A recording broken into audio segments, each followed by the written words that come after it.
حقيقة نعم، لا يمكن تصور حجم هذا المال.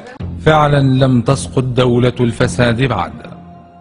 اليوم 7 من أبريل، بعد عام ويزيد من الثورة، لم نعرف بعد مصير 7000 مليار. لهف في رمشة عين 100 ذئب. 7000 مليار محتها طلاسة الفساد من دفاتر البنوك. 7 مليار لهفت من مالنا. والغريب المضحك المبكي أن بعض هؤلاء من مليارديرات العفن يتباكون اليوم على منع بعضهم من السفر إلى الخارج. رضعوا طيلة 23 عاما حليب الفساد وتعشعشوا في مراعي الفساد. آلاف المليارات كانت كفيلة بأن تكون في أرغد عيش ولا نعاني ضنكا وفقرا وبطالة.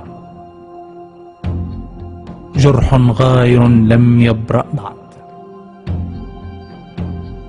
عندما يبكر هؤلاء الأبرار لتنظيف شوارعنا بجهد وكلل، يسار الآخرون لتنظيف الأموال المنهوبة من عرق هؤلاء. وعندما يئن ظهر هؤلاء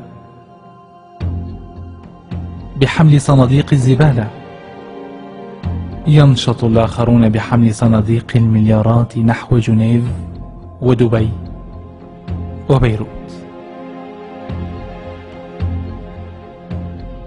وعندما يمسح هؤلاء غبارنا، يحول الآخرون أموالنا غبارا. آلاف المليارات هربت، في حين يصطف آلاف التونسيين أمام البنوك كل آخر شهر. صبوا ولا ما صبوش؟ سؤال العادة.